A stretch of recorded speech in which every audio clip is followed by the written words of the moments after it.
अज्ञानतिमिरान्धस्य ज्ञानाञ्जनशलाकया चक्षुरुन्मीलितं येन तस्मै श्रीगुरुवे नमः। नमो विष्णुपदाय कृष्णपृष्ठाय भूतले श्रीमते भक्तिवेदान्तस्वामिन् इति नामिने। नमस्ते सरस्वते देवे गौरवाणी प्रचारिणे निर्विशेष शून्यवादी पाश्चात्य देश तारिणे। जय हो श्री कृष्ण चैतन्य प्रभु नित्यानंद श्री अद्वैत गदाधर श्रीवासादि गौर भक्त वृंद। हरे कृष्णा कृष्ण कृष्ण हरे हरे, हरे राम राम राम हरे हरे। हरे कृष्णा कृष्ण कृष्ण हरे हरे, हरे राम राम राम हरे हरे। हरे कृष्णा कृष्ण कृष्ण हरे हरे, हरे राम राम राम हरे हरे। हरे कृष्णा कृष्ण कृष्ण हरे हरे, हरे राम राम राम हरे हरे। हरे कृष्णा कृष्ण कृष्ण हरे हरे, हरे राम राम राम हरे हरे। हरे कृष्णा कृष्ण कृष्ण हरे हरे, हरे राम राम राम हरे हरे। हरे कृष्णा. सगळ्यांचं पुन्हा एकदा खूप मनापासून स्वागत आहे. आपण श्री श्री राधा गोविंद यांच्या चरणी साष्टांग दंडवत करून त्यांचे आशीर्वाद घेऊया. श्री श्रीला प्रभुपाद यांनाही साष्टांग दंडवत त्यांचे आशीर्वाद घेऊया. भगवंतांची ही नरसिंहाची मूर्ती आहे, त्यालाही साष्टांग दंडवत करूया आणि त्यांचे आशीर्वाद घेऊया. आणि श्री नामानिष्ठ प्रभूजी यांनाही माझा साष्टांग दंडवत, त्याचप्रमाणे इस्कॉनच्या पूर्ण टीमला माझा सादर प्रणाम. आणि आपण आपल्या 9व्या अध्यायाला सुरुवात करणार आहोत. पण त्याआधी थोडंसं 8व्या अध्यायाविषयी. मग ज्या 8व्या अध्यायावर काल आपण बघितलं की जिथे अर्जुनाला पडलेले 8 प्रश्न होते आणि सगळ्या संज्ञांचा खुलासा, की ज्या 7व्या अध्यायामधल्या 29 आणि 30 या श्लोकांमध्ये जे काही प्रश्न अर्जुनाला पडलेले होते, की मग अध्यात्म म्हणजे काय आहे, ब्रह्म म्हणजे काय आहे, अधिभूत म्हणजे काय, अधियज्ञ म्हणजे काय, अधिदैव म्हणजे काय, आणि मग हा अधियज्ञ कुठे स्थान आहे, त्याचं कुठे निवास करतो, प्रत्येकाच्या हृदयामध्ये जो निवास करतो तो परमात्मा हा अधियज्ञ आहे. आणि म्हणूनच ब्रह्म म्हणजे काय, तर हा आत्मा हा जीवात्मा म्हणजे ब्रह्म आहे. आणि परब्रह्माचा जो अंश आहे, परमात्म्याचा जो अंश आहे, त्याप्रमाणे ज्या प्रकृतीला आपण बघितलं, ही प्रकृती म्हणजे भौतिक प्रकृती आहे, की जे अधिभूत आहे. अधिभूत म्हणजे ही भौतिक प्रकृती. अधिदैव जे भगवंतांचं अद्भुत रूप आपण 11व्या अध्यायात जाणणार आहोत, की जिथे भगवंतांनी विश्वरूप दर्शन दाखवलेलं आहे, की जिथे सगळ्या देवी देवतांचा पण समावेश आहे. अशा प्रकारे ते अधिदैव स्वरूप आहे भगवंतांचं. आणि अधियज्ञ म्हणजे विष्णू, की ज्यांना सगळे यज्ञ अर्पण केले जातात, अशा सगळ्या यज्ञांचा अधिष्ठाता म्हणजे भगवंत अधियज्ञ हा प्रत्येकाच्या हृदयामध्ये निवास करतो. आणि अशा प्रकारे मग त्यांना मृत्यू समयी कसे जाणू शकाल भगवंतांना, तर मग आयुष्यभर जर सराव केला तर निश्चितच मृत्यू समयी देखील भगवंतांचं स्मरण होणार आहे. आणि ते आपण कालच्या अध्यायामध्ये मग जिथे भरत महाराजांची की जे भावभक्तीच्या टप्प्यावरती होते, पण ते कुठेतरी हरिणमय झालं त्यांचं आयुष्य आणि त्या हरिणमय आयुष्यामध्ये ते त्या सगळ्या दैनंदिन याच्यामध्ये गेले आणि मग त्या हरणामध्ये इतके गुंतून राहिले की हरणाच्या मरणाच्या दारात असताना सुद्धा त्यांना हरणाविषयीच विचार मनामध्ये येत होते. कारण ते हरिण जंगलामध्ये निघून गेलेलं होतं. कारण ते प्राणी हो शेवटी. आणि मग ते जंगलात निघून गेल्यानंतर इकडे भरत महाराज त्याच्याविषयीच विचार करत असतात आणि त्याच भावना मृत्यूसमयी त्यांच्या मनात असतात आणि म्हणून मग तो भरत महाराजांना पुढचा जन्म हा हरणाचा मिळतो. परंतु भरत महाराज हे भावभक्तीच्या टप्प्यापर्यंत बघा, भावभक्ती म्हणजे जी जसं मी म्हटलं की जे 9 टप्पे आहेत, मग ज्याच्यामध्ये निष्ठा, श्रद्धा हा पहिला टप्पा आहे. कारण ह्या श्रद्धेला खूप महत्व आहे. मनात श्रद्धा आडातच नाही तर पोऱ्यात कुठून येणार आहे. कारण ती श्रद्धाच जर नसेल तर मग पुढच्या भक्ती मार्गावरती मार्गस्थ होणं खूप कठीण आहे. आणि म्हणून श्रद्धा, साधू संग, भजन क्रिया, अनर्थ निवृत्ती, निष्ठा, रुची, भगवंतांप्रती आसक्ती, भावभक्ती आणि प्रेमभक्ती असे हे 9 टप्पे आहेत. आणि त्यापैकी भावभक्तीच्या की कशा प्रकारे मग स्वतःचं सगळं की भगवंतांच्या भक्तीमध्ये स्वतःला झोकून देणं, अशा या प्रेमभक्तीच्या अलीकडचा हा भावभक्तीचा टप्पा. आणि म्हणूनच हरणाचा जन्म जरी मिळाला तरी त्या हरणाच्या जन्मामध्ये त्यांनी जे काही भावभक्तीपर्यंतची त्यांची भक्ती होती, त्या भक्ती मार्गावरूनच कृष्णाने एवढी काळजी घेतली की त्यांना निश्चितच ती कृष्ण भावना त्यांच्यात जागृत होती. आणि म्हणूनच ते कृष्ण भावना पुढे नेऊ शकले त्या हरणाच्या जन्मातही. आणि मग त्यांना भक्तांचा संग, मग हरे कृष्णाचा महामंत्र त्यांच्या कानावर पडला. त्यानंतर त्यांना जडभारत पुन्हा असा जन्म लाभला पृथ्वी तलावर, की ज्याच्यामुळे ते नंतर त्यांना कृष्णाकडे गेले आणि निश्चितच त्यांना वैकुंठ प्राप्ती झालेली आहे. अशा या अजामिलाची सुद्धा आपण कथा ऐकली, की मग अजामिला ज्याला नारायण, की ज्या क्षणी यमदूत न्यायला येत आहेत त्यावेळेला इतके सगळे कुठेतरी ब्राह्मण कुळात जन्मलेला अजामिला पण त्याला विसर पडतो आणि त्या क्षणापुरता त्याला मोह, ज्या दुसऱ्या अध्यायात आपण बघितलं की ही जी आसक्ती आहे ती कुठेतरी त्या वासनेमध्ये कशी रूपांतरित होते. आणि तसंच अजामिलाचं होतं, ती वासना त्याला इतक्या टोकाला नेते की घरातल्या आपल्या आई वडिलांना, बायकोला घराबाहेर करतो आणि त्या वेश्येबरोबर राहू लागतो. की वयाच्या 88व्या वर्षी सुद्धा त्यांना मूल होतं त्या वेश्येपासून, 10 मुलं होतात. मग त्यांची उपजीविका करण्यासाठी त्या वेश्येच्या सान्निध्यात राहिल्यानंतर मग आपण जसं म्हणतो की त्याच वाईट प्रवृत्ती मनामध्ये जोपासल्या जातात. मग त्याचप्रमाणे कुठेतरी वाईट मार्गाने सगळं अर्थार्जन करणं, कुणालाही वध करणं कुणाचाही, अशा या सगळ्या गोष्टींमध्ये अजामिला राहतो.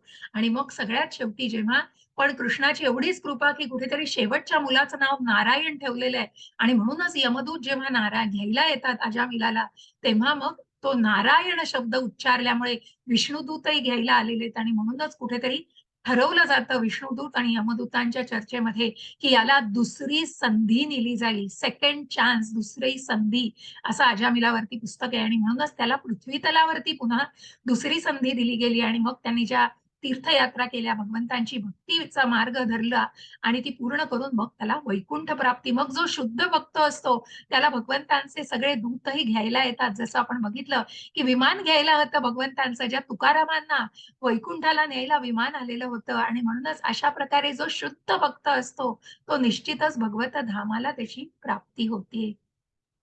अशा प्रकारे आपण बघितलेलं आहे की या 8व्या अध्यायात भगवंतांनी सांगितलं की मृत्यूविषयी बोलणं हे काहीही अशुभ नाहीये. कारण कुणाला त्याची भीती वाटतेय, कुणाला भय वाटतंय, ज्यांना त्याविषयी माहिती नाहीये, अज्ञान आहे.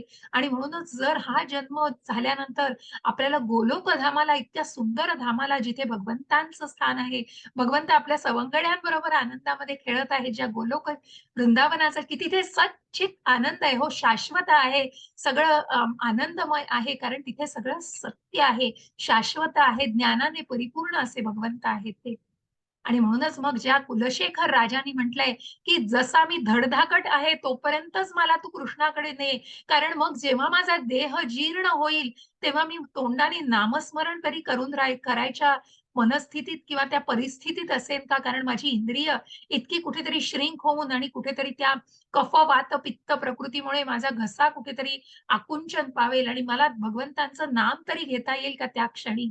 म्हणूनच मला त्या अ, अ, अ, माशीप्रमाणे जसं ते पाकळ्यांमध्ये जायला कुठेतरी आसुसलेलं असतं, तसं भगवंता तुमच्या चरण कमळावरती आणि म्हणूनच मला तुम्ही स्थान द्या, की जिथे मला अगदी जेव्हा माझी इंद्रिय सगळी धडधाकट आहे, तेव्हा मला तुम्ही स्थान द्या. आणि म्हणून भगवंता त्या कुलशेखर राजाने त्याचं वर्णन असं केलेलं आहे. आणि म्हणून भगवंतांनी नंतर सांगितलं, की मग अशा वेळेला की कुठलेही ज्या अर्जुनाला प्रश्न पडतो, पण तोपर्यंत भगवंत अर्जुनाच्या मनातलं ओळखतात, की मी या भक्तीच्या मार्गावर येईन, परंतु मी जेव्हा वेदेषु यज्ञेषु तपस्सु चैव, की मी जेव्हा वेद म्हणेन, तप करीन आणि दान करेन, मग त्याचं काय आहे?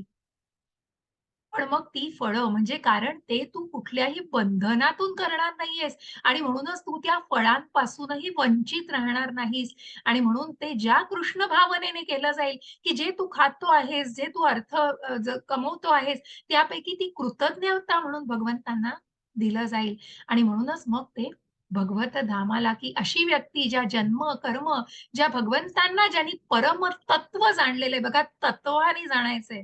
की हे जे तत्व आहे आजच्या अध्यायामध्ये अजून विश्लेषित स्वरूपामध्ये आपण ते जाणणार आहोत आणि म्हणूनच अशा परमतत्वाला ज्यांनी जाणलेलं आहे ते पुन्हा या भौतिक जगतामध्ये फिरून येत नाहीत. कारण त्यांना निश्चितच भगवत धामाची प्राप्ती होते. मग आता या आजचं हे राजगुह्य ज्ञान भगवंत सांगतायत. मग प्रत्येक वेळी जसं भगवंतांनी 7व्या अध्यायापासून सांगितलं, की हे श्रेष्ठ ज्ञान आहे.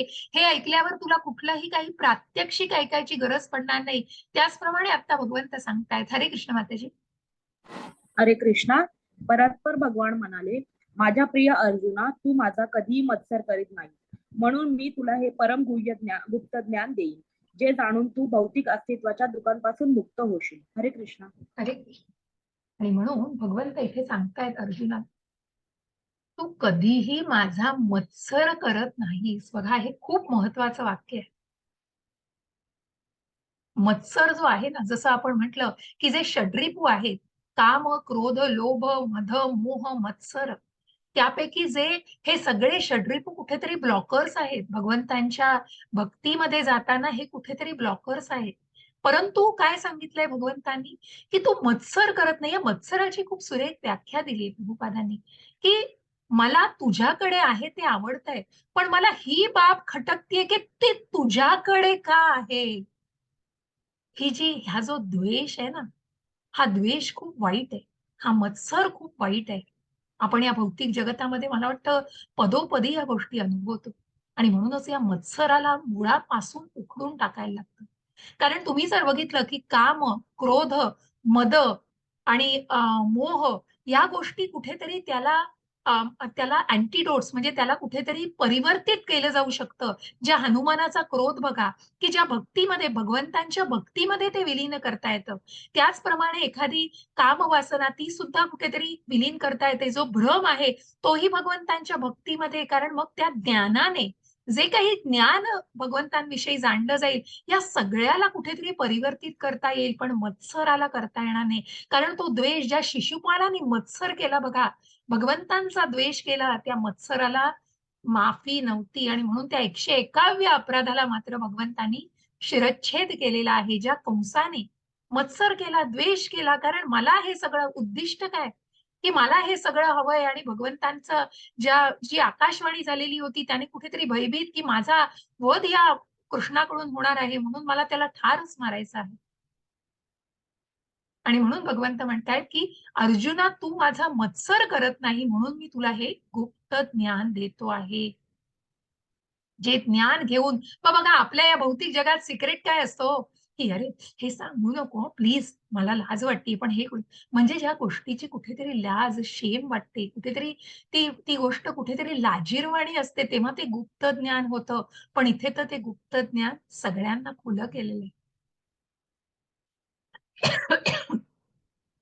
जे भगवंत अर्जुनाला सांगतायत, की जे गुप्त ज्ञान, परम गुप्त ज्ञान मी तुला देतोय, ते जाणून तू भौतिक अस्तित्वाच्या दुःखापासून मुक्त होशील. कारण हे ज्ञान घेतल्यावर तू काय जाणणार आहेस? तर तुला निश्चितच ती प्रात्यक्षिक परिस्थिती आणि कशा प्रकारे तू भगवत धामाला प्राप्त होशील आणि तू या भौतिक अस्तित्वाच्या दुःखापासून, मग हे जे जन्म मृत्यू जरा व्याधी आणि जे काल आपण म्हटलं दुःखालयम, जसं वस्त्रालयम आहे, जसं दुग्धालयम आहे, तसं हे दुःखाचं आलय आहे हो शेवटी.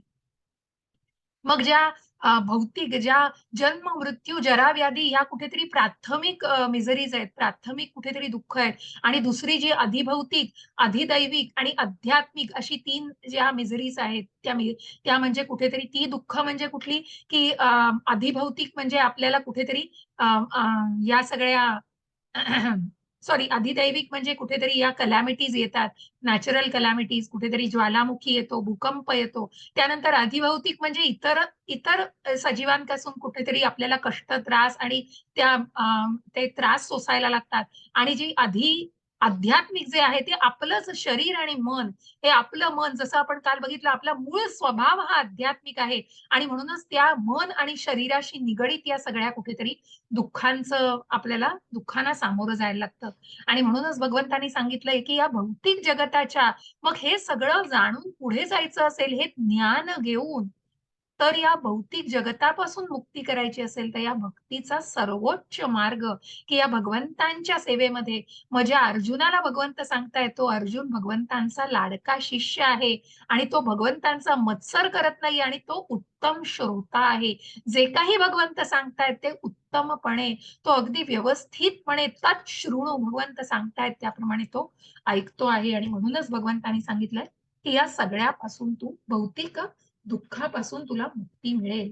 राजविद्या राजगुह्यम पवित्रमिदमुत्तमं प्रत्यक्षावगमं धर्म्यं सुसुखं कर्तुमप्ययम्. हरे कृष्ण माताजी. हरे कृष्णा.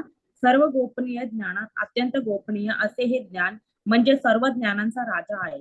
हे अत्यंत पवित्र ज्ञान आहे आणि ते अनुभवजन्य प्रत्यक्ष आत्मज्ञान देणारे असल्यामुळे ते धर्माची परिपूर्णता आहे.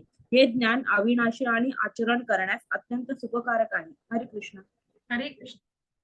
आणि म्हणूनच मग भगवंतांनी सांगितलंय की हे सगळ्यात गोपनीय ज्ञान असं देतोय. मग भगवंतांनी ज्या दुसऱ्या अध्यायापासून जे गुह्य ज्ञान, गुह्यम ज्ञान आणि हे गुह्यतरम ज्ञान आहे, की हे सर्वात ज्ञानांचा राजा आहे, राजगुह्यम असं ज्ञान आहे. जिथे आपण गुह्य ज्ञान बघितलं की तू शरीर नाही, आत्मा आहेस, आणि मग हा आत्मा परमात्म्याचाच अंश आहे.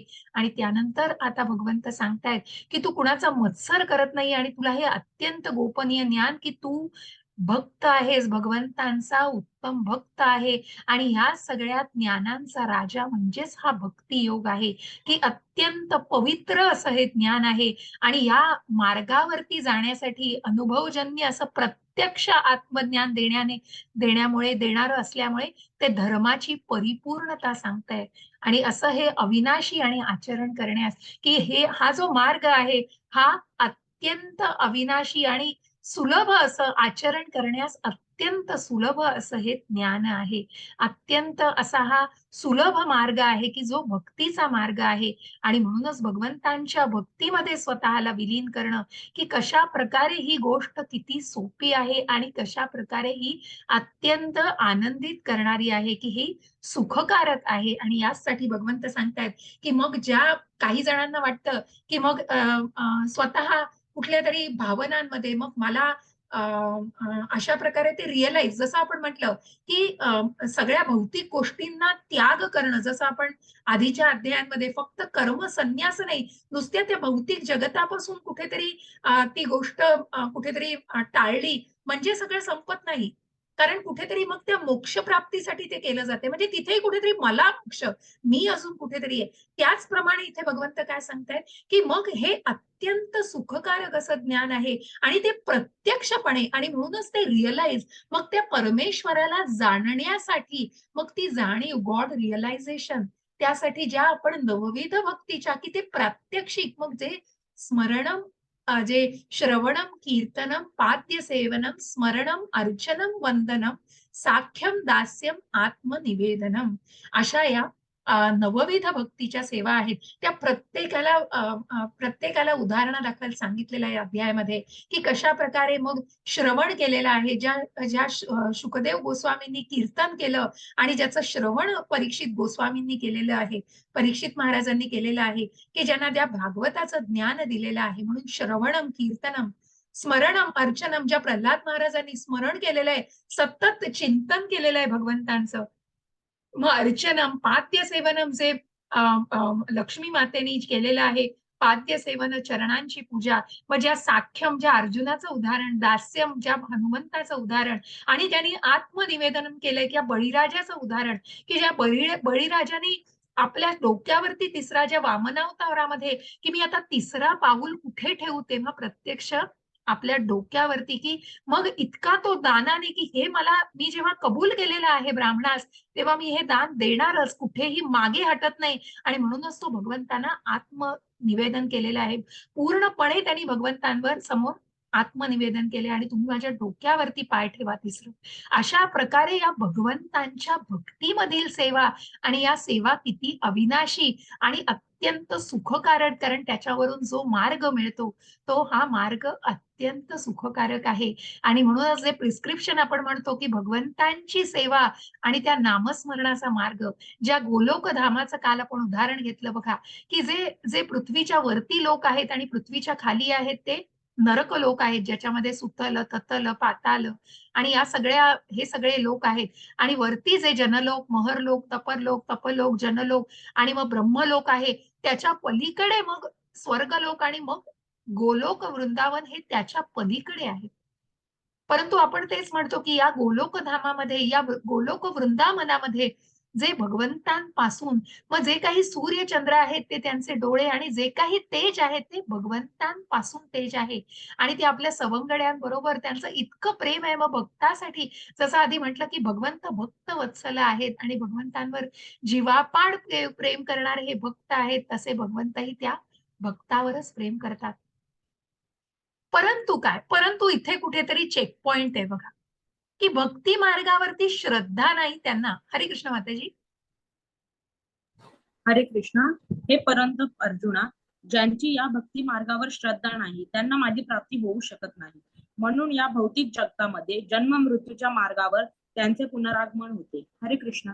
हरे कृष्ण. आणि मग इथे कुठेतरी चेक पॉइंट आहे बघा, की का आध्यात्मिक गोष्टीवर वाढ होत नाहीये, का पुढे जाऊन 4 पावलं पुन्हा 2 पावलं मागे येत आहेत. कारण का त्या आध्यात्मिक प्रवासामध्ये अजून, का त्या आध्यात्मिक ज्ञानामध्ये, एकतर ज्ञान जे पुढच्या टप्प्यावरती नेत आहे, पण त्या भक्ती मार्गावरची श्रद्धा खूप महत्वाची.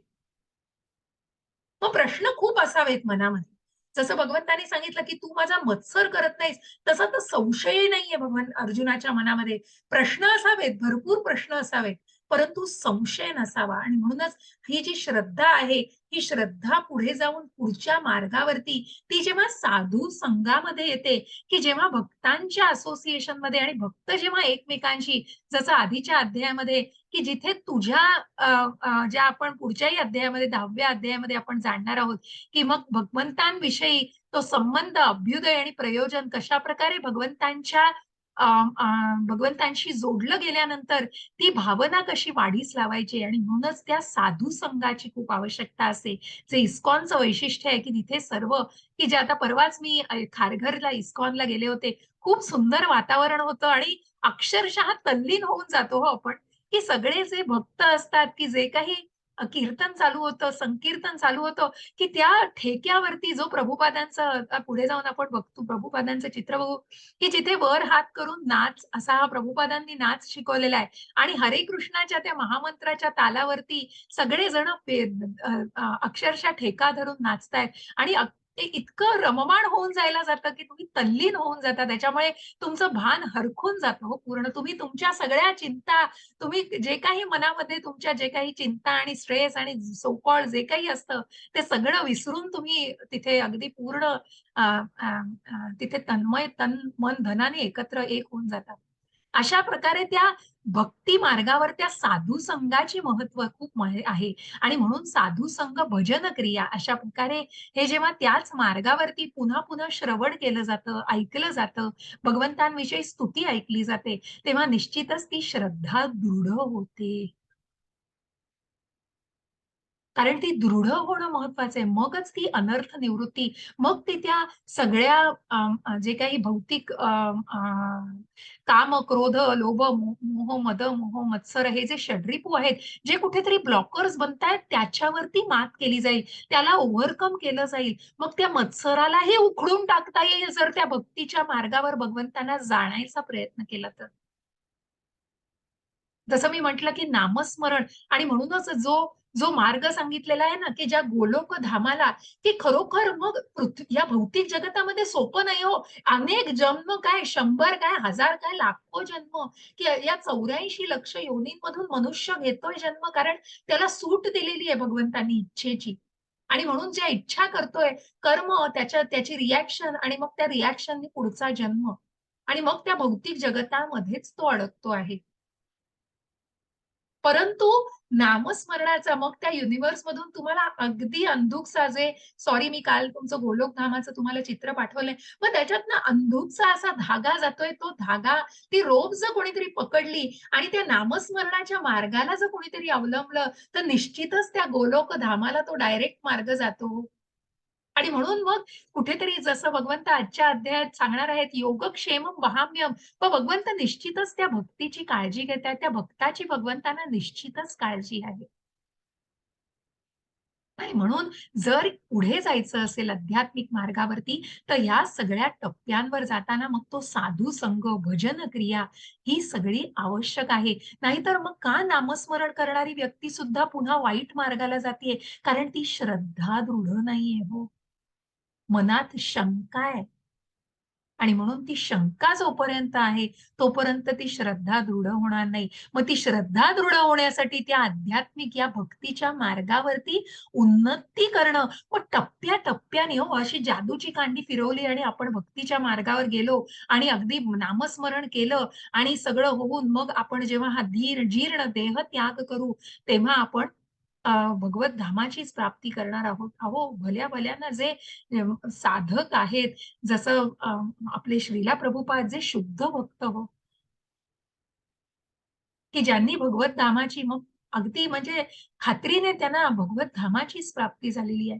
कारण अशा प्रकारे ज्या ज्या ज्या प्रकारे एक शुद्ध भक्त आचरण करतो आहे आणि कशा प्रकारे या सगळ्या सगळ्या गोष्टींपासून मुक्त या अनर्थ निवृत्ती, जसं आसक्ती, अनासक्ती, सुख-दुःख या सगळ्याचा समतोल राखून कुठल्याही त्या बंधनात अडकत नाहीये, जी गोष्ट करतोय. म्हणून प्रभुपाद सांगतात, की जे काही माझं कुठे काय हो, मी संन्यास कुठला घेणार आहे? कारण माझं शरीरही माझं नाही. तिथे मी काय संन्यास? पण मी कृष्ण भावनेमध्ये मात्र सगळं करू शकतो. ही कृष्ण भावना जी आहे ना, ती महत्वाची आहे आणि म्हणूनच मग ज्यांना श्रद्धा दृढ होत नाही, ते मात्र पुन्हा फिरून-फिरून याच मार्गावरती गटांगळ्या खातायत त्या महासागरामध्ये. कारण ती दृढ होत नाहीये श्रद्धा. मग याचा कुठेतरी स्वतःच अॅनलाईज करणं स्वतःला खूप गरजेचं आहे. हरे कृष्ण माताजी. हरे कृष्णा. मी माझ्या अव्यक्त रूपाद्वारे हे सर्व जगत व्यापले आहे. सर्व जीव माझ्या ठायी आहेत, परंतु मी त्यांच्या ठायी नाही. हरे कृष्ण. हरे कृष्ण.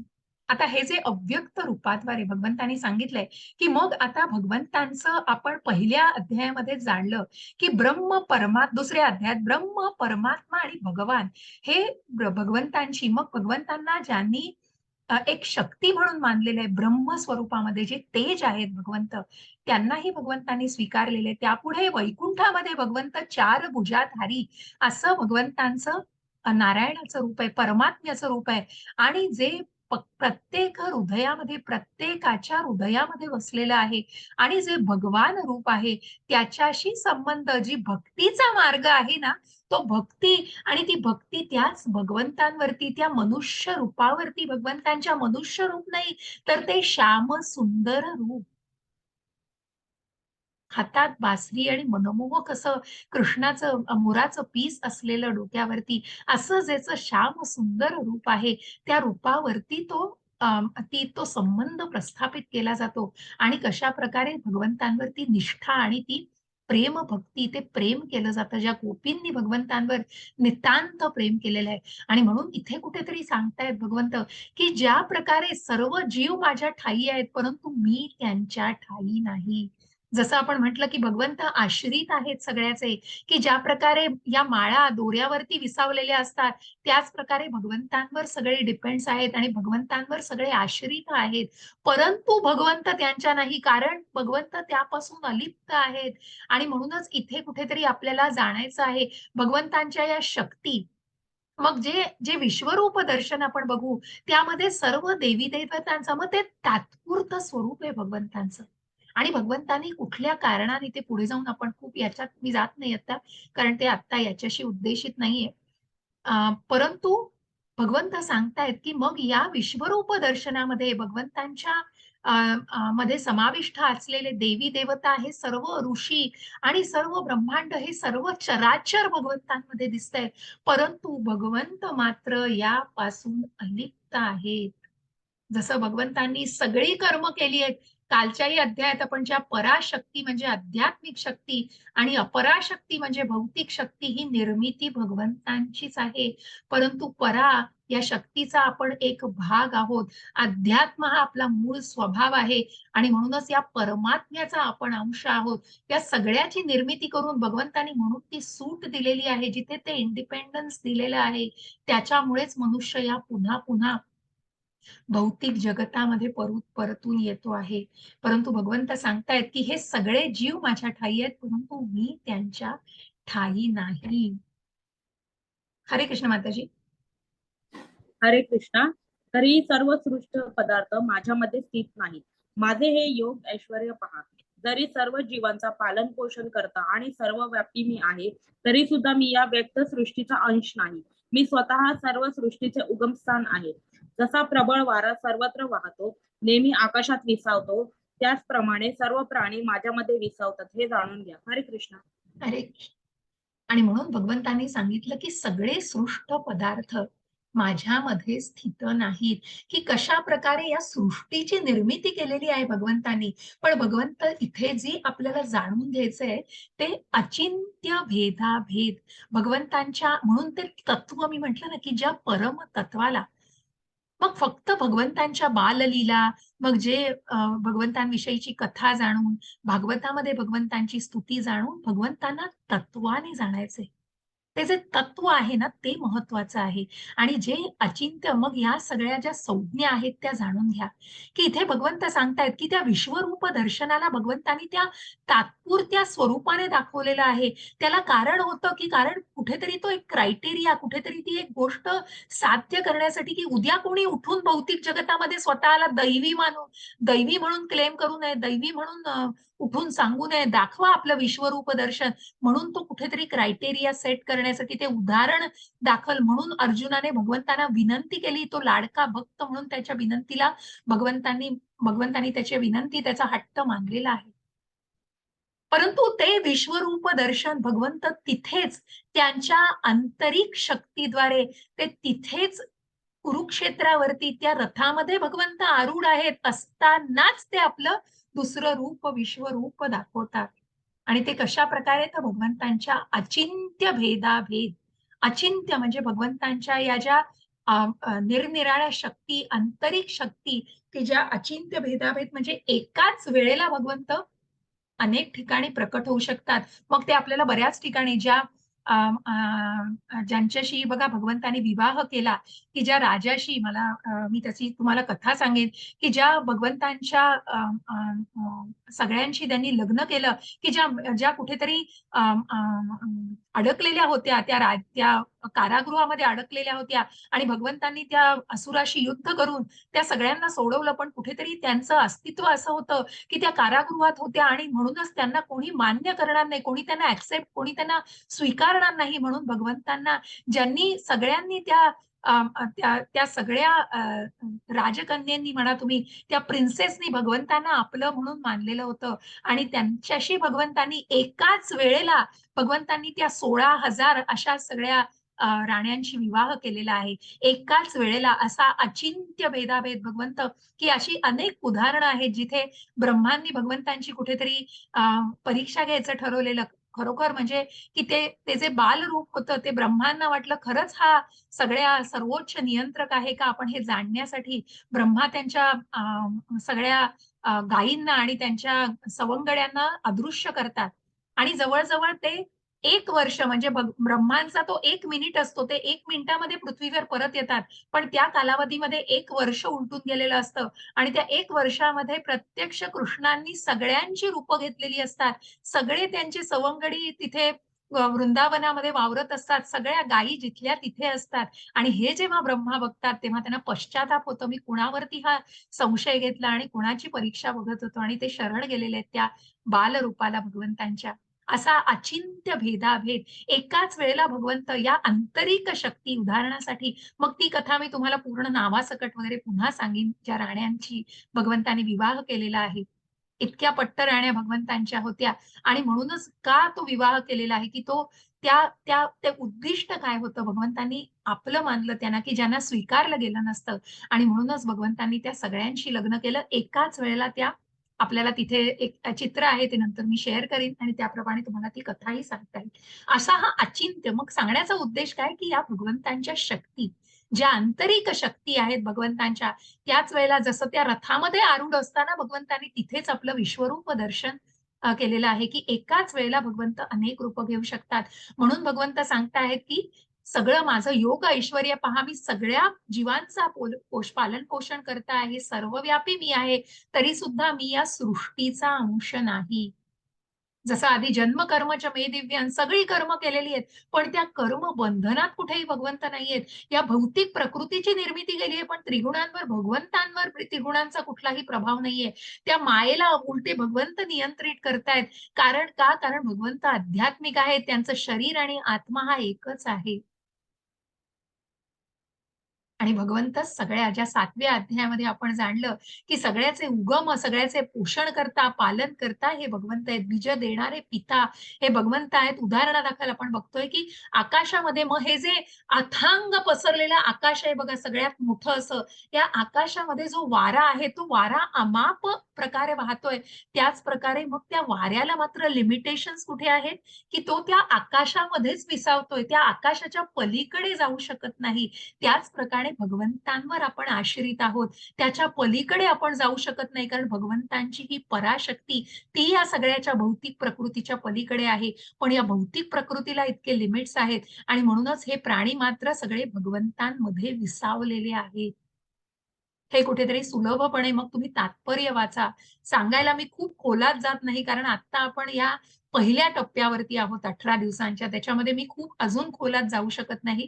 पण तुम्हाला कथेद्वारे आणि तुम्हाला ती जी संज्ञा आहे ती स्पष्ट करून सांगण्याचा प्रयत्न आहे, की हे कुठेतरी नवीन बिगिनर्सना कुठेतरी कॉन्ट्राडिक्टरी वाटतं, की कशाप्रकारे. मग ते तत्व जे आहे ते पुढे आपल्याला ईशोपनिषदामध्ये, नेक्टर ऑफ डिव्होशनमध्ये आणि नेक्टर ऑफ इन्स्ट्रक्शन ही जी उपदेशामृत, भक्ती रसामृत सिंधू आणि मुख्य ईशोपनिषदामध्ये पूर्ण पूर्ण विदस्य जो पहिलाच, की जिथे पूर्ण भगवंतांना तत्वाने, मग तिथे आपण भगवंतांना तत्वाने जाणू शकतो आणि त्या ठिकाणी भगवंतांच्या या आंतरिक शक्तींचं सुद्धा विश्लेषण केलेलं आहे. हरे कृष्ण माताजी. हरे कृष्णा. संपूर्ण भौतिक सृष्टी माझ्या अधीन आहे. माझ्या इच्छेने ती पुन्हा पुन्हा व्यक्त होते आणि माझ्या इच्छेने शेवटी तिचा प्रलय होतो. हे धनंजया, ही सर्व कर्मे मला बद्ध करू शकत नाही. तटस्थाप्रमाणे मी या सर्व भौतिक कर्मापासून अनसक्त असतो. हरे कृष्णा. हरे कृष्ण. आणि म्हणून ही भौतिक सृष्टी माझ्या अधीन आहे. ज्या आधीच्या अध्यायामध्ये याचा उल्लेख होता 7व्या अध्यायामध्ये, की कशा प्रकारे परा आणि अपरा शक्ती, की ही भौतिक शक्ती, मग ही सगळं जसं जसं एखाद्या वॉशिंग मशीनला कसं सेट करून ठेवलेलं असतं, प्रोग्राम करून ठेवलेलं असतं, तशा या भौतिक प्रकृतीला भगवंतांनी प्रोग्राम करून ठेवलेला आहे. आणि म्हणूनच भगवंतांच्याच इच्छेने बघा, इच्छेने त्यांचा प्रलय होतोय. मग ही इच्छा महत्वाची आहे. आपल्याला वाटतं सूर्य पूर्वेला उगवतो म्हणजे सूर्य पूर्वेला तिथे एक स्थान आहे म्हणून, आणि ती एक परमनंट जागा. सूर्य इच्छेने म्हणजे पूर्व दिशेला उकडतो, त्याप्रमाणे भगवंत इच्छेने प्रकट होतात. सूर्याने ती निवडलेली आहे दिशा, पूर्व दिशा, आणि त्याप्रमाणे सूर्य पूर्वेला उगवतो आहे. त्याचप्रमाणे भगवंतांच्या इच्छेनेच ही सृष्टी पुन्हा पुन्हा व्यक्त होती आणि पुन्हा पुन्हा तिचा प्रलय. कारण बीज देणारे पिता ब्रह्मा जरी सृष्टीचे नियंत्रक असतील, ब्रह्मा जरी सृष्टीचे निर्माते असतील, तरी कालच्या ज्या गोलोकामध्ये जसं आपण बघितलं की मग ज्या गर्भोदक ह्या विष्णू, मग या महाविष्णूंच्या, जसं आपल्या श्वासातून आपण फक्त कार्बन डायऑक्साईड आणि ऑक्सिजन यांची देवाणघेवाण करतो, पण महाविष्णूंच्या या श्वासातून अनेक ब्रह्मांड तयार झालेली आहे. आणि या महाविष्णूचं जे तत्व आहे ते प्रत्येक ग्रहामध्ये ज्या गर्भोदकशाही विष्णू, जसं मी म्हटलं, त्या गर्भोदकशाही विष्णूंच्या ज्या नाभीतून कमळ निघालेलं आहे, त्या कमळावर ब्रह्मा आरूढ आहेत आणि मग भगवंतांच्या आज्ञेने त्यांनी सृष्टीची निर्मिती केलेली आहे. म्हणून हे बीज देणारे की प्रत्यक्ष क्रिएटर कोण आहेत तर भगवंत आहेत, पण दुसरे निर्माता हे ब्रह्मा आहेत आणि मग त्यांच्या थ्रू ही सृष्टी निर्माण झालेली आहे. जसं एखाद्या कारागृहामध्ये, ज्याप्रमाणे कारागृहामध्ये राजा एखादा येतो आणि तो राजा त्याच्या इच्छेने आलेला असतो, पण त्या कारागृहामधल्या सगळ्या लोकांना काय वाटतं की हा पण आपल्यासारखाच एक कुठेतरी गुन्हेगार आहे. परंतु तसं नसून तो राजा असतो आणि तो त्याच्या इच्छेने आलेला असतो. पण त्यांची मेंटॅलिटी काय असते त्या प्रिझनरशी, तो तशाच मेंटॅलिटीने. आणि म्हणून ही जी इच्छा आहे, भगवंतांच्या इच्छेने ते प्रकट झालेले असतात. पण अनेक मायावादी, जसं त्या गुन्हेगारांची मेंटॅलिटी आहे, त्याचप्रमाणे पुढे जाऊन आपण मूढा, जे मूर्ख म्हटलेले लोक भगवंतांनी ज्यांना, की ज्या प्रकारे ते भगवंतांना तत्वतः जाणू शकत नाहीत, ही सर्व कर्म मला बद्ध करू शकत नाहीत. कारण भगवंतांचं अस्तित्व, भगवंतांनी निर्मिती केली आहे, पण भगवंतांचं जे अस्तित्व आहे ना ते वेगळं आहे. ज्या गोलोक धामामध्ये भगवंत आहेत आणि ते तिथून तिथे ते प्रकट होत आहेत. जसं आपण म्हटलं, परित्राणाय साधूनाम विनाशाय च दुष्कृताम. मग त्या ज्या विनाश करण्यासाठी, त्या कंसाला मारण्यासाठी जेव्हा देवकीचे केस त्यांनी धरले आणि त्यांना मारायला निघाला, त्या क्षणी तो धर्माचा ऱ्हास झालेला आहे आणि भगवंत येण्याची ती भावना तिथे प्रकट झालेली आहे. आणि म्हणून भगवंत त्यांच्या इच्छेने गोलोक धामावरनं प्रकट होत आहेत. त्यांचं अस्तित्व, जरी त्यांनी या भौतिक सृष्टीमध्ये स्वतःला त्यांची निर्मिती, मग ज्या भौतिक सृष्टीत कसे ते मॅनिफेस्ट झाले आणि कसे ते प्रकट झाले, हे आपल्याला विश्वरूपामध्ये अर्जुन विचारतोय म्हणून बघायला मिळणार आहे. परंतु एरवी भगवंतांचं अस्तित्व ज्या कालच्या गोलोक धामामध्ये, मग तिथे गोलोक धामामध्ये भगवंत हे सगळ्या त्यांच्या सवंगड्यांबरोबर खेळतायत. आणि ज्या प्रकारे आपण जे तेज बघितलं, सूर्य चंद्र जे ज्यांचे डोळे आहेत, ज्याप्रमाणे सगळं तेज भगवंतांपासून आहे, असं हे गोलोक वृंदावनामध्ये सच्चित आनंद असं वातावरण आहे. कारण हा सच्चित आनंद, सच्चित विग्रह जे भगवंतांचं हे रूप आहे ते तिथे आहे. पण बाकी भगवंत तटस्थ आहेत. भगवंत कुठलाही फोर्स करत नाहीत. अर्जुनावरही पुढच्या 18व्या अध्यायात भगवंत अर्जुनाला सांगतायत की भगवंत लादत नाहीयेत. इव्हन 10व्या अध्यायामध्ये आपण उद्याच्या बघू की अर्जुनावर भगवंतांनी स्वतःला लादलेलं नाहीये. जेव्हा अर्जुन स्वीकारतोय की मी आता मान्य केलंय आणि तुम्ही परमतत्व, तुम्ही परम कारण आहात, तेव्हाच भगवंत विभूती दाखवतायत. आणि म्हणूनच भगवंत कुणावरही लादत नाहीयेत, ते सगळ्यापासून अलिप्त आहेत. म्हणून सगळ्याची निर्मिती करून त्यांनी जी इंडिपेंडन्स, त्यांचं जे स्वातंत्र्य आहे की तुम्ही तुमच्या इच्छेने, ball is in your court, तुम्हाला काय करायचंय हे तुम्ही ठरवायचं. आणि म्हणून भगवंत या सगळ्यापासून अनासक्त आहे. मय्याध्यक्षेण प्रकृतीः सूयते सचराचरम हेतुनानेन कौन्तेय जगद्दी परिवर्तते. हरे कृष्ण माताजी. हरे कृष्णा. हे कौंतेया, माझ्या अनेक शक्तींपैकी एक असणारी ही भौतिक प्रकृती माझ्या अध्यक्षतेखाली कार्य करीत सर्व चराचर प्राण्यांची निर्मिती करते. तिच्या नियंत्रणाखाली त्या सृष्टीची वारंवार उत्पत्ती आणि संहार होतो. हरे कृष्णा. हरे कृष्ण. आधीच्या काही संज्ञांचा आणि काही गोष्टीचा, जसं मी आधीच त्याचा उल्लेख केला की भगवंतांच्या नियंत्रणाखाली मग ते प्रोग्राम केलेली आहे ती सृष्टी.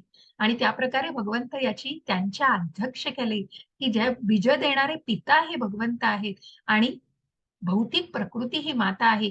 पण भगवंतांच्या इच्छेने आणि त्यांच्या अध्यक्षतेखाली या चराचर सृष्टीची निर्मिती होते आहे आणि सृष्टीची वारंवार उत्पत्ती आणि संहार होतो आहे. अवजानन्ति मां मूढा मानुषीं तनुमाश्रितं परं भावमजानन्तो मम भूत महेश्वरम. हरे कृष्ण माताजी. हरे कृष्णा. जेव्हा मी मानव सदृश रूपामध्ये अवतीर्ण होतो तेव्हा मूर्ख लोक माझा उपहास करतात. अस्तित्वातील सर्व वस्तूंचा परम अधीश्वर म्हणून माझे दिव्य स्वरूप ते जाणत नाही. हरे कृष्ण. हरे कृष्ण. आणि म्हणूनच भगवंत सांगतायत की जे काही मूर्ख लोक, जे आपण 7व्या अध्यायात बघितलं, की जे मूर्ख, नराधम आणि जे अज्ञानामध्ये, अहंकारामध्ये, अंधकारामध्ये आहेत, ते भगवंतांना तत्वतः जाणू शकत नाही. कारण जे मनुष्य रूपामधलं भगवंतांचं रूप तर जाणूच शकत नाहीत. ते त्या भगवान स्वरूपाशी एकरूप किंवा भगवंतांशी जोडले जाऊ शकत नाहीत. कारण त्यांना वाटतंय की भगवंत एक शक्ती आहेत आणि ते फक्त एक मनुष्य रूपामध्ये पृथ्वीवर येताना येतायत, पुन्हा जाताना ते त्यांची शक्ती बनूनच जातात. परंतु भगवंतांनी त्यांना मूर्ख म्हटलेलं आहे, की ज्या मानव सदृश रूपामध्ये मी अवतीर्ण होतो, तेव्हा भगवंतांचा उपहास केला जातो. कारण ज्यांना भगवंतांचं अस्तित्वच मान्य नाहीये, की जे अज्ञानामध्ये आहेत, की ज्यांना भगवंत तत्वतःच माहिती नाहीयेत, अस्तित्वातील सर्व वस्तूंचा परम अधीश्वर म्हणून माझे दिव्य स्वरूप ते जाणू शकत नाहीत. कारण मग तितकं अज्ञान असतो. कारण त्या, जसं आपण म्हटलं, की हे नॉलेज, हे ज्ञान भगवंतांविषयी जाणणं, भगवंतांना तत्वतः जाणणं म्हणजे काय? कशा प्रकारे ते ज्ञान कुठेतरी त्या भगवंतांविषयीच्या सगळ्या ज्या काही आपण ज्ञान घेतोय, मग ज्या विभूतींना प्रत्यक्ष भगवंत हे सांगतायत. आणि म्हणून ज्या जन्म कर्म च मे दिव्यम, कशा प्रकारे एक भक्त भगवंतांना उत्तमपणे जाणू शकतो. आणि म्हणूनच हे मूर्ख लोक मात्र भगवंतांना जाणू शकत नाही. मोघाशा मोघ कर्माणो मोघ ज्ञानाविचेतसः राक्षसी मासुरीं चैव प्रकृतीं मोहिनीं श्रितः. हरे कृष्ण माताजी. हरे कृष्ण. जे अशा प्रकारे गोंधळलेले आहेत ते राक्षसी आणि नास्तिक विचारांनी आकर्षित होतात. त्या भ्रमित अवस्थेत त्यांच्या मुक्तीच्या आशा, त्यांचे फलदायी क्रियाकलाप आणि त्यांची ज्ञान संस्कृती या सर्वांचा पराभव झाला आहे. हरे कृष्ण. हरे कृष्ण.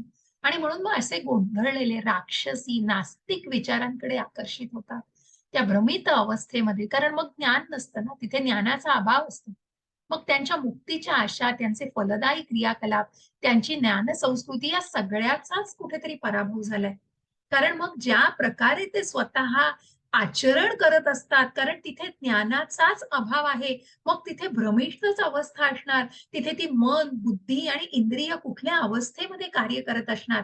मग त्यांचे मुक्तीचा मार्ग, मग मुक्ती तर खूप पुढची गोष्ट राहिली, परंतु त्यांची जी काही आचरण, त्यांचं जे ज्ञान आहे, जे अंधकार रूपी ज्ञान आहे, कारण ते नास्तिक प्रवृत्तीचे, ते भगवंतांच्या अस्तित्वालाच मानू शकत नाहीत. असे राक्षसी विचारांनी मग त्या दैवासुर संपद विभाग योगामध्ये आपल्याला अजून विश्लेषित स्वरूपामध्ये यांना जाणता येईल. आणि मग भगवंत सांगतायत की महात्म्यांविषयी भगवंत सांगितलेत. मग कोण भगवंतांना, जसं आपण बघितलं की कोण भगवंतांशी जोडलं जातं आणि कशा प्रकारे, मग ज्या नेक्टर ऑफ इन्स्ट्रक्शन उपदेशामृतामध्ये 3 टप्पे आहेत, कनिष्ठ अधिकारी, मध्यम अधिकारी आणि उत्तम अधिकारी, की भगवंतांना जो भक्त जाणतो आहे त्या भक्तांची ही कॅटेगरी आहे, की जिथे कनिष्ठ अधिकारीमध्ये फक्त भगवंतांच्या मूर्तीलाच तो कनिष्ठ अधिकारी, कारण तो त्या लेवलला आहे, तो फक्त भगवंतांना जाणतो. मग तो भक्ताविषयी जाणत नाही. मग त्याच्या मनामधले विचार पूर्ण शुद्ध झालेले नसतात. पुढे मध्यम अधिकारी कुठेतरी त्या भक्ताला हळूहळू जाणू शकतो. आणि मग तो जो कधी उत्तम अधिकारी असतो, त्याच्या नुसत्या संगाने सुद्धा इतर सगळं वातावरण शुद्ध होत असतं. आणि निश्चितच तो अनेक फॉलन सोल, म्हणजे जे काही घसरलेले जीव आहेत, त्यांना तो पुन्हा मार्गावरती आणू शकतो. अशा प्रकारे हे महात्मे जन असतात, जे उत्तम अधिकारी असतात. आणि म्हणूनच भगवंत सांगतायत, महात्मानस्तु मां पार्थ दैवीं प्रकृतिमाश्रिताः भजन्त्यनन्य मनसो ज्ञात्वा भूतादिमुक्त्ययम्. हरे कृष्ण माताजी. हरे कृष्णा. हे 5 मोहित न झालेले महात्मे जन दैवी प्रकृतीच्या आश्रयाखाली असतात. ते भक्तीमध्ये पूर्णपणे युक्त झालेले असतात, कारण ते मला सृष्टीचे आदिकारण आणि अविनाशी पुरुषोत्तम भगवान श्री भगवान म्हणून जाणतात. हरे कृष्ण. हरे कृष्ण.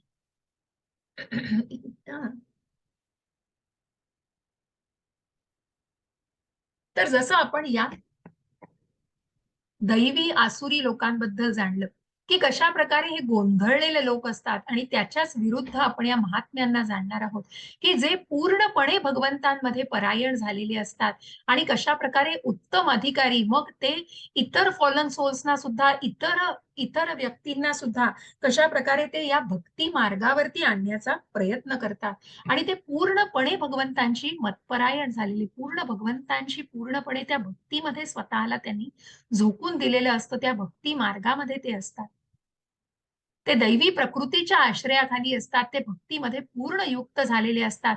कारण ते भगवंतांना पूर्णपणे तत्वतः जाणू शकतात आणि त्यांना पुरुषोत्तम भगवान म्हणून जाणतात. हे माधवेंद्र पुरी जे आहे, ते आपल्याला दिसतायत चित्रामध्ये, की जे उत्तम अधिकारी आहेत, जे शुद्ध भक्त आहेत. आणि असे हे माधवेंद्र पुरी हे यमुनेच्या तीरावरती ध्यान करत बसलेले असतात. आणि ते इतक्या इतक्या लेव्हलला असतात, की त्या पात्रता त्यांच्या टप्प्यावरती असतात, की त्यांना तहान भूक सुद्धा लागत नसते. आणि म्हणूनच ते यमुनेच्या काठी बसलेले असताना सुद्धा त्यांनी काहीही त्यांच्या पोटात अन्नाचा कण नसतो, काहीही घेतलेला नसतो. कारण पूर्णपणे ते भक्तीमध्ये परायण झालेले असतात. आणि त्याच वेळेला तिथे एक बालक येतो आणि तो बालक त्यांना दूध देतो आणि ते दूध कमंडलूमधून त्यांनी आणलेलं असतं. त्या बालकाला ते बालक म्हणतो माधवेंद्र पुरींना, की तुम्ही हे दूध सेवन करा. तुम्ही काही खाल्लेलं नाहीये आणि तुम्ही उपाशी आहात. मग तेव्हा माधवेंद्र पुरी त्या बालकाला विचारतात, की तुला कसं माहितीये? तर मला नाही, माझ्या आईला माहितीये, की इथे कोणीही आणि उपाशी राहत नाही. तिला बरोबर माहितीये म्हणूनच तिने मला हे दूध घेऊन पाठवलंय. पण हे दूध घेऊन झाल्यानंतर तुम्ही हे भांडं टाकू नका, नाहीतर माझी आई मला ओरडेल. मी हे न्यायला परत येईन. एवढं बोलून तो बालक तिथून निघून जातो आणि मग माधवेंद्र पुरी ते दूध सेवन करतात. अत्यंत मधुर असं दूध असतं आणि ते दूध घेतल्यानंतर ते थोडा वेळ, बराच वेळ वाट बघतात. तो बालक येत नाही. मग ते झोपी जातात तिथेच आणि मग झोपेत मग त्यांना ज्या स्वप्नात मग दृष्टांत दिला जातो आणि त्यांना दिसतं, की तो बालकच त्यांना पुन्हा दिसतो आणि तो बालक म्हणतो, की "मी तुझीच वाट कधी माधवेंद्र पुरी येतायत, हे मी वाट बघत होतो. माझं नाव गोपाळ आहे आणि मी तुझीच वाट बघत होतो." गोपाळ, येस. तर माझं नाव गोपाळ आहे आणि मी या झाडा-झुडपांमध्ये इथे अडकलेलो आहे. काही काळापूर्वी झालेल्या अ, नासधुसीमध्ये आणि काही युद्धामध्ये मी या झाडा-झुडपांमध्ये अडकलो गेलेलो आहे. तर मला तू इथून माझी सुटका कर. मला अनेक काटे-कुटे माझ्या शरीराला लागतायत आणि माझ्या माझ्या देहावरती तू चंदनाचा लेप दे. मला खूप भूक लागलेली आहे, तर तू मला नैवेद्य अर्पण कर. अशा प्रकारे तू मला इथून बाहेर काढ. हे ऐकून, हे दिसल्यावर तिथे माधवेंद्रपुरी खडबडून जागे होतात आणि त्यांना पश्चाताप होतो. हे काय? आपण ज्या बालकाकडून आपण जे प्रत्यक्ष कृष्ण होते आणि आपण भगवंतांकडून सेवा घेतली, जिथे आपण भगवंतांची सेवा केली पाहिजे आणि मग ते मात्र थांबत नाहीत. ते सगळ्या गावकऱ्यांना गोळा करतात आणि ती त्या जागेवरती घेऊन जातात आणि त्या तिथून भगवंतांची मूर्ती त्यांना मिळते आणि ती मूर्ती दुसरी तिसरी नसून नाथद्वारचे जे श्रीनाथजींचं मंदिर आहे, की पुढच्या 1-2 अध्यायांमध्ये मला वाटतं कुठेतरी ती कधीतरी शेअर केली गेलेली आहे. जे नाथजींचं रूप आहे, नाथद्वारची जी श्रीनाथजींची मूर्ती आहे, ती माधवेंद्र पुरींनी तिथे स्थापन केलेली आहे आणि त्याची तिथे प्रतिष्ठापना केलेली आहे आणि तिथे ते देऊळ आहे. असे हे शुद्ध भक्त, की जे प्रत्यक्ष भगवंतांचा त्यांना दृष्टांत होतो आणि असे हे शुद्ध भक्त बघा, सततम कीर्तयन्तो माम यतन्तश्च दृढव्रतः नमस्यन्तश्च मां भक्त्या नित्ययुक्ता उपासते. हरे कृष्ण माताजी. हरे कृष्णा.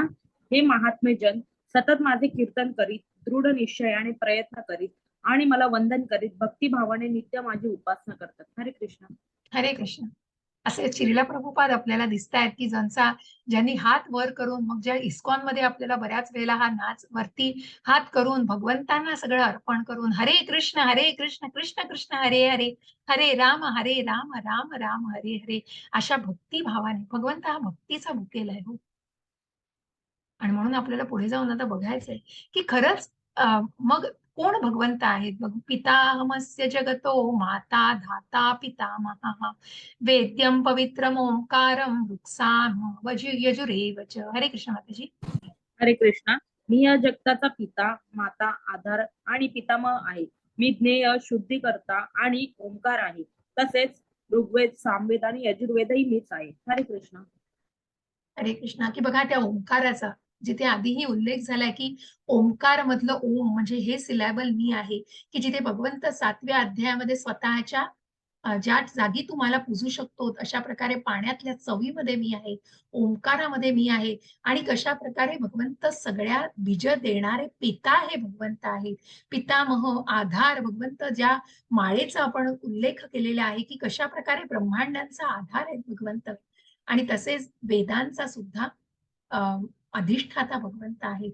ऋग्वेद, सामवेद, यजुर्वेद हेही भगवंतांपासूनच आहेत. हरे कृष्ण माताजी. हरे कृष्ण. मी ध्येय, पोषणकर्ता, प्रभू, साक्षी, निवास, आश्रयस्थान आणि अत्यंत जिवलग मित्र आहे. उत्पत्ती आणि प्रलय सर्वांचा आधार, विश्रामस्थान आणि अविनाशी बीजही मीच आहे. 9.19. हे अर्जुना, मी उष्णता देतो आणि मीच पाऊस थांबवितो आणि पाडवितोय. मी अमृत तत्व आहे आणि मूर्तिमंत मृत्यूही मीच आहे. तत् म्हणजे चेतन आणि असत म्हणजे जड पदार्थ दोन्ही माझ्यामध्ये स्थित आहे. हरे कृष्ण. हरे कृष्ण. आणि म्हणून भगवंत ध्येय, पोषण करता, प्रभू, साक्षी, निवास, आश्रयस्थान तसे जिवलग मित्र आहे. उत्पत्ती, प्रलय या सगळ्याचा उल्लेख आता कुठेतरी टोटल एकत्र सर्वांचा आधार, विश्रामस्थान, अविनाशी बीजही मीच आहे. मी उष्णता देतो, पाऊस थांबवतो, जे काही आहे ते भगवंतांची निर्मिती आहे आणि जे अमृत तत्व आहे, मृत्यूमंत मृत्यूही मूर्तिमंत मृत्यूही भगवंत आहेत. मग जे भगवंतांना जाणू शकत नाही, जे त्या भ्रमित अवस्थेमध्ये आहेत, ते निश्चितच त्यांना भगवंत जसं मी काली पेंटरचं एक उदाहरण दिलं, की भगवंत अशांना प्रकट होत नाहीत आणि पूर्णपणे त्यांना आपलं तत्व जाणू शकत नाहीत ती लोकं. आणि म्हणूनच भगवंत सांगतायत, की माझ्यापासूनच उष्णता आहे, मीच पाऊस पाडतो, मी अमृत तत्व आहे, मूर्तिमंत मृत्यूही मीच आहे.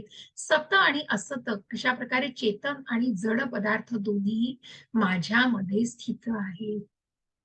असं हे जे गोलोक वृंदावनामधलं भगवंतांचं श्यामसुंदर रूप आहे, त्याच्याशी निगडीत हे सांगितलं जात आहे आणि म्हणूनच भगवंत या सगळ्याचा आश्रय आहे.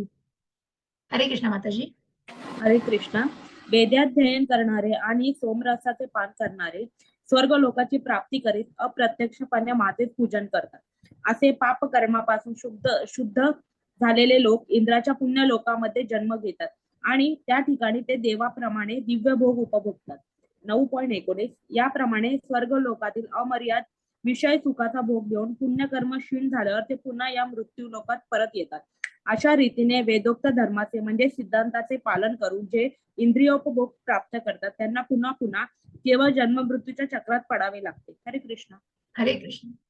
आणि म्हणून मग वेदाध्ययन, सोमरसाचं पान, मग जिथे पुण्यकर्म केली जातात, सकाम कर्मामध्ये कालच्या ज्या अध्यायामध्ये आपण माताजींनी प्रश्न विचारलेला, की मग जिथे पुण्यकर्म केली जातात, इतकं दान केलंय, इतका धर्म केलाय, इतक्या सगळ्या चांगल्या गोष्टी केल्या मग अशांना निश्चितच स्वर्ग प्राप्ती होते. पण त्या स्वर्ग लोकामध्ये सुद्धा जसं कालच्या अध्यायात उल्लेखलं होतं, की तिथेही मग कुठेतरी शत्रुत्व आहे. मग राक्षस देवांवरती हल्ला करण्यासाठी आहेत, की पूर्वीच्या ज्या अनेक रूपांमध्ये भगवंतांच्या आपण या कथा जाणलेल्या आहेत. मग ज्यांना स्वर्गप्राप्ती झालेली आहे, ती स्वर्गप्राप्तीमध्ये किती काळ उपभोगणार आहेत? ते पुण्य क्षीण झाल्यानंतर पुन्हा त्या मृत्यू लोकामध्ये प्रवेश घ्यायला लागतो आणि म्हणूनच प्रत्यक्ष अप्रत्यक्षपणे माझे पूजन करतात असे पापकर्मापासून शुद्ध झालेले लोक इंद्राच्या पुण्य लोकामध्ये जन्म घेतात आणि त्याप्रमाणे ते देवांप्रमाणे दिव्य उपभोग घेतात. स्वर्गलोकातील अमर्याद विषय सुखाचा भोग घेऊन पुण्यकर्म क्षीण झाल्यावर ते पुन्हा या मृत्यू लोकात परत येतात. अशा रीतीने वेदांत धर्माचे पालन करून जे इंद्रियोपभोग प्राप्त करतात त्यांना पुन्हा पुन्हा केवळ जन्म मृत्यूच्या चक्रात पडावे लागते. अशा प्रकारे ज्या वेदांत धर्मामध्ये मग या सगळ्याचं पालन करून सत्सत विवेक बुद्धी जागृत ठेवून पालन करून इंद्रिय भोग प्राप्त करतात त्यांना पुन्हा पुन्हा मग या सगळ्याचं पालन केलेलं आहे पण कुठेतरी ती इंद्रिय विषयाची वासना मात्र गेली नाही आणि म्हणूनच मग यांना पुन्हा त्या मृत्यू लोकामध्ये जन्म मिळतो. कारण ज्या वेदांत सूत्राला आपण जाणणार आहोत मग पुढे जाऊनही उल्लेख आहे त्याचा की कशा प्रकारे उल्लेखित केलेला आहे आणि म्हणून पुन्हा पुन्हा केवळ जन्म मृत्यूच्या चक्रात पडावे लागते. अनन्याश्चिंतयन्तो माम ये जना पर्युपासते तेषां सततभिसत्ने तेषां नित्याभियुक्तानां योगक्षेमं वहाम्यहम्. हरे कृष्ण माताजी. हरे कृष्ण.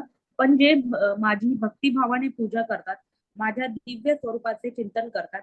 त्यांच्याकडे जे उणे आहे ते मी त्यांच्याकडे नेतो आणि त्यांच्याकडे जे आहे ते जपतो. हरे कृष्ण. हरे कृष्ण.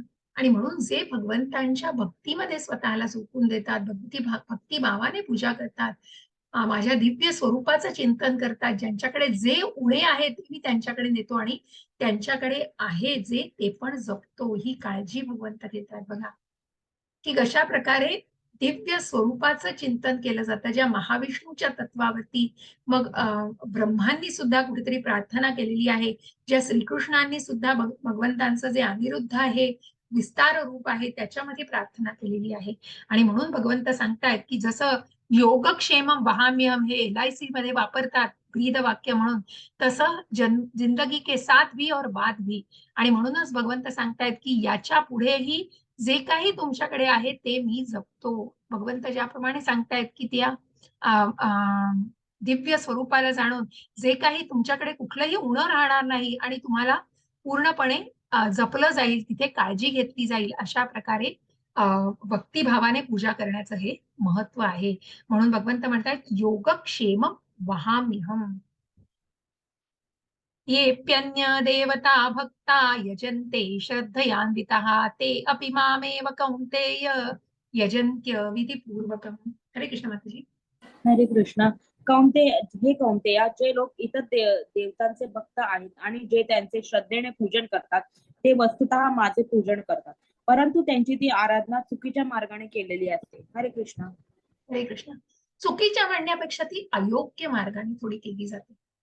म्हणून देवदेवी देवतांचे जे भक्त आहेत, जसं म्हटलं गेलंय की देवी देवता या भगवंतांचे अंश आहेत. आणि म्हणूनच जसं आपण आपण म्हटलं या जगामध्ये आपण किड्या मुंगींप्रमाणे एखाद्या रूम मध्ये आपण एखादी मुंगी बघितली तर मुंगी आपण ती बोटात धरून अगदी हे करू शकतो, त्याला मुंगीच्या आपण म्हणतो ना की लगेच त्याला तात्पुरतं ते मुंगी मरून पडेल होती, कारण आपण त्याला अगदी इझिली हातात हे करू शकतो, हाताळू शकतो.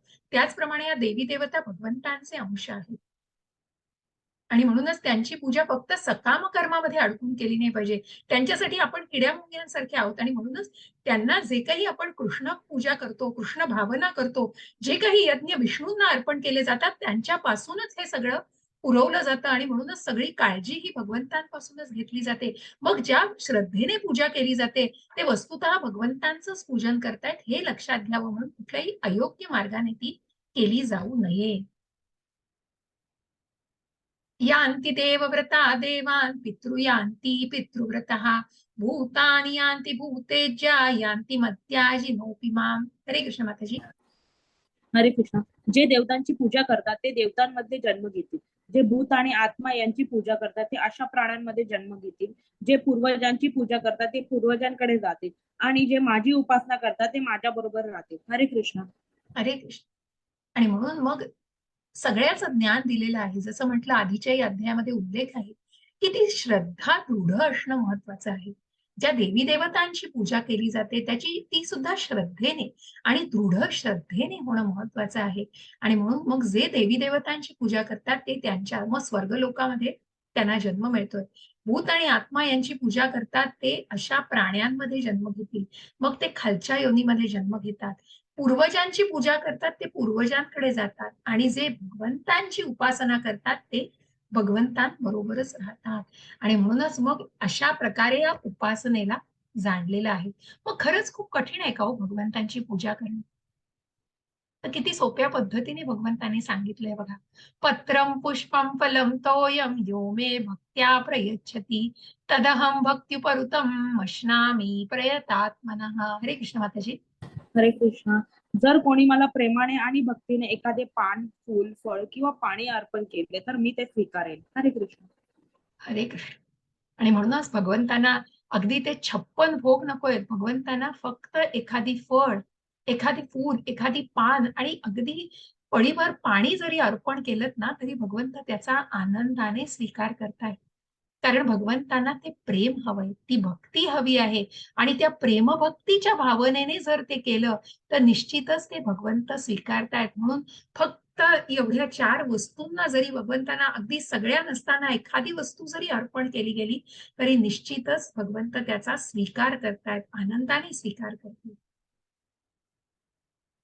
म्हणून भावाग्रही जनार्दन म्हटलंय भगवंतांना, की जे भाव, हे भाव भगवंतांपर्यंत पोहोचतायत, की ज्या शबरी महाराजीची शबरीची गोष्ट आपल्याला त्रेतायुगामधली माहिती प्रभू रामचंद्रांच्या वेळेला, की कशा प्रकारे ती शबरी बोरं देत असते भगवंतांना, पण ती कुठेतरी बघून, की मग तिचा इतकी निरागसता असते, की ते गोड आहे का आंबट आहे हे ठरवून बघती, की कुठलंही चुकीचं फळ दिलं गेलं नको जाऊ दे आंबट वगैरे, आणि म्हणूनच ती भगवंतांना ते अर्पण करत असते आणि स्वतः खाऊन मग भगवंत ते घेत असतात. अशाच प्रकारे मग पान, फूल, फळ किंवा पाणी अर्पण करणं, भगवंतांना प्रेमाने अर्पण करणं, त्या भक्तीच्या मार्गावरती हा जो प्रेमभय भावना आहे ना, ती अत्यंत महत्वाची आहे. आणि म्हणूनच मग भगवंतांना निश्चितच भगवंत त्याचा स्वीकार करतील. ज्या भावाग्रही जनार्दन बद्दल कथा अशी आहे, की दुर्योधनाने भगवंतांना युद्धापूर्वी बोलवलेलं असतं, परंतु भगवंतांना माहितीये की याचा दृष्टिकोन काय असेल, मनामध्ये काय वृत्ती असेल, तर ते दुर्योधनाकडे न जाता ते विदुराकडे जातात आणि विदुराची पत्नी त्यांचं स्वागत करते. विदुर नसतात, बाहेर गेलेले असतात. विदुराची पत्नी त्यांचं स्वागत करते आणि ती पत्नी इतकी हरखून जाते भगवंतांना बघून, की इतकं प्रचंड तेज, आणि ती भगवंतांकडे बघत राहते आणि मग तिला काहीच करायला सुचत नाही, भान हरपतं तिचं.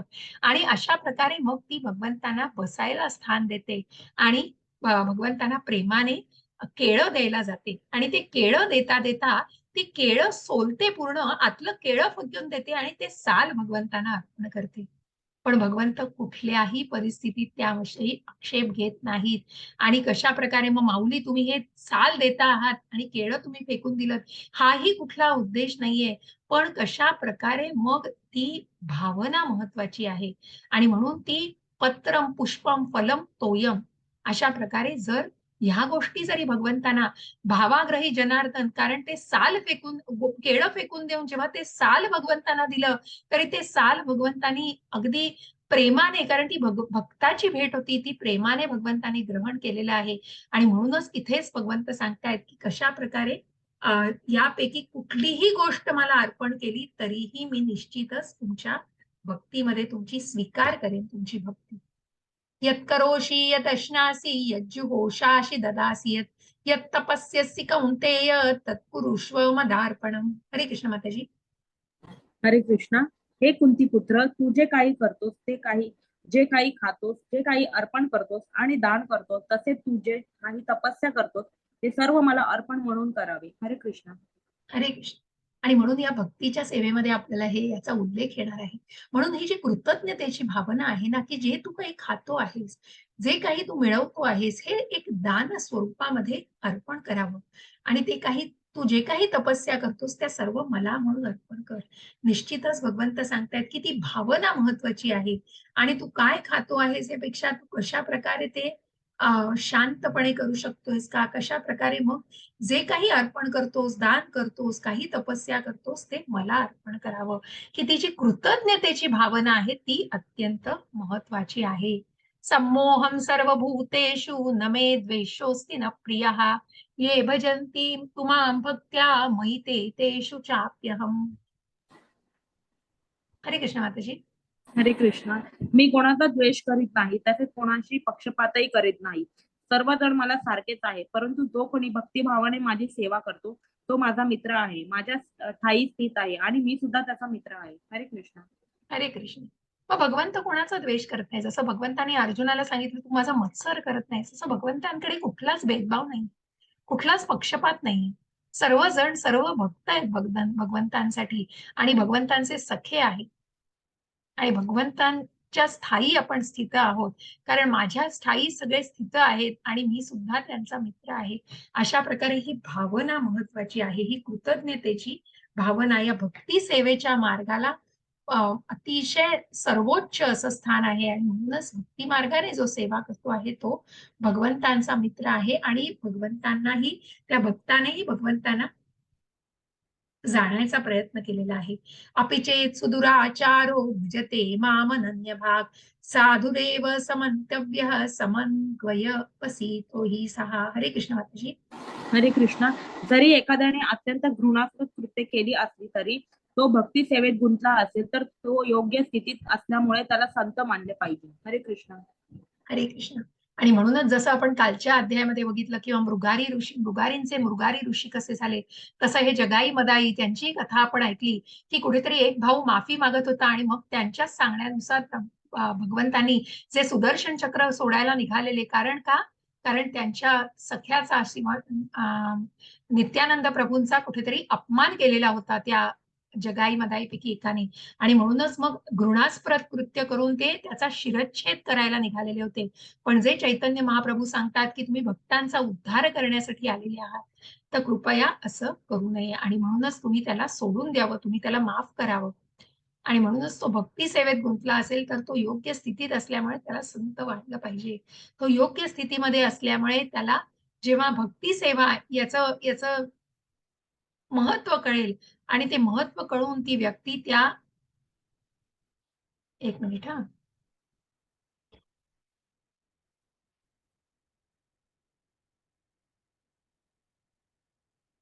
जसं मृगारींचं आपण बघितलं, ज्यांचा मृगारी ऋषी झाला, आणि त्याचप्रमाणे हे जे नीच कृत्य करणारे जगाई मदाई त्यांचाही चैतन्य महाप्रभूंनी उद्धार केलेला आहे.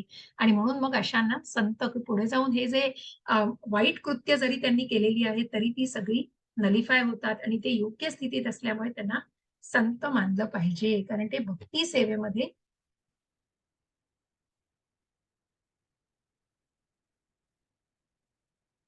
क्षिप्रं भवति धर्मात्मा शश्वत शांती निगच्छति कौंतेय प्रतिजानीहि न मे मुक्तः प्रणश्यति. हरे कृष्ण माताजी. हरे कृष्ण. तो त्वरित नीतिमान बनतो आणि शाश्वत शांती प्राप्त करतो. हे कुंती पुत्र, माझ्या भक्तीचा कधी नाश होत नाही. निर्भय हो आणि घोषणा कर. हरे कृष्ण. हरे कृष्ण. आणि म्हणूनच तू निर्भय हो आणि घोषणा कर की कुठल्याही माझ्या भक्तांचं रक्षण करण्यासाठी, ज्या प्रल्हाद महाराजांनी नरसिंहाचा अवतार घेतलेला आहे प्रल्हाद महाराजांसाठी, की ज्या भक्ताचं रक्षण करण्यासाठी मग त्या खांबातून जे प्रकट झालेले आहेत ते नरसिंह महाराज, आणि अशा प्रकारे मी नीतिवान बनतो, शाश्वत शांती प्राप्त करतो. हे कुंतीपुत्रा, माझ्या भक्तीचा कधीही नाश होत नाही. म्हणून ते तू भक्ताचा कधीही भगवंतांचा नाश होत नाही. म्हणूनच अर्जुन हा भगवंतांचा लाडका सखा आहे. तू दृढ निश्चयाने उठ आणि युद्ध कर, विजय हा तुमचाच आहे, जे भगवंतांनी आधीच्याच अध्यायामध्ये तिथे त्या पहिल्या अध्यायामध्ये स्पष्ट झालेलं आहे कारणांमध्ये. आणि म्हणून अर्जुनाला सांगतात तू निर्भय हो आणि कुशाल घोषणा कर युद्धाची. आणि कशा प्रकारे भक्ताचा नाश, भक्ताचं निश्चितच भगवंत रक्षण करतात. मां हि पार्थ व्यपाश्रित्य ये अपि स्युः पापयोनयः स्त्रिया वेश्यास्तथा शूद्रास्तेऽपि यान्ति परां गतिम्. हरे कृष्ण माताजी. हरे कृष्णा. हे पृथाच्या पुत्रा, जे माझा आश्रय घेतात तरी ते नम्र जन्माचे असले तरी स्त्रिया, वेश्या म्हणजे व्यापारी, तसे शुद्ध कामगार सर्वोच्च स्थानापर्यंत पोहोचू शकतात. हरे कृष्ण. हरे कृष्ण. आणि म्हणूनच जे माझा आश्रय घेतात ते निम्न जातीचे असले तरी भगवंतांनी फक्त गुण आणि कर्माने विभागणी केली हो. मग तिथे कुठेतरी स्त्रिया, वैश्य, क्षुद्र हे कुठलेच भेदभाव भगवंतांकडे नाहीयेत. आणि निम्न जातीचे असले तरी भगवंतांशी कुठलाही भेदभाव नाहीये. आणि ते जे माझा आश्रय घेतात निम्न जन्माचे असले तरीही ते निश्चितच सर्वोच्च स्थानापर्यंत पोहोचू शकतात. आणि म्हणून भगवंत खूप सुंदर अध्याय हा श्लोक, आणि पत्रम पुष्पम फलम तोयम दोन महत्वाचे श्लोक आहेत. या सगळ्या अध्यायच महत्वाचे आहे. प्रत्येक अध्यायामध्ये वैशिष्ट्य आहे. आणि म्हणून भगवंत या श्यामसुंदर रूपावरती बघा कशा प्रकारे तेजस्वी असं हे रूप आहे. मन्मना भव मद्भक्तो मद्याजिम्मा नमस्कुरु मामेव वैश्यसि युक्तैव मात्मानं मत्परायणः. आपले मन, हरे कृष्ण माताजी. हरे कृष्णा. आपले मन सदैव माझे चिंतन करण्यामध्ये युक्त कर. माझा भक्त हो, मला नमस्कार कर आणि माझे पूजन कर. माझ्यामध्ये पूर्णपणे रममान झाल्याने तू निश्चितच मला प्राप्त होशील. हरे कृष्ण. हरे कृष्ण. भगवंत प्रत्यक्ष सांगतायत की माझा भक्त हो, मला नमस्कार कर, माझं पूजन कर. ही उपासना केल्याने की भगवंतांना जाणलं जातं आणि पूर्णपणे रममाण झाल्याने तू निश्चितच मला प्राप्त होशील.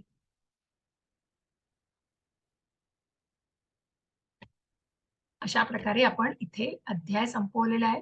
खूप सुंदर हा श्लोक आहे आणि पत्रम पुष्पम हा श्लोक खूप सुंदर आहेत. हे श्लोक प्रयत्न करा की स्मरणात ठेवण्याचा प्रयत्न करा. आणि इथेच आपण 9वा अध्याय समाप्त करतो आहोत. ज्या भक्तीची गोडी आपण जाणली की काय आहे भक्ती नक्की, मग प्रत्यक्ष भगवंतांविषयी जाणून आपण कशा प्रकारे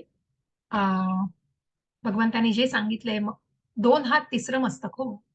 की भगवंतांशी फक्त मनापासून भगवंत भावाग्रही जनार्दन आहेत. भगवंत भक्तीचे भुकेले आहेत, जे भक्तांच्या सहवासासाठी येतात आणि म्हणूनच त्यांच्यामध्ये युक्त व्हा. मन, बुद्धी हे भगवंतांशी केंद्रित करायचं आहे. आणि अशा प्रकारे तू निश्चितच माझी प्राप्ती करशील. इति नवमोऽध्याय समाप्तः.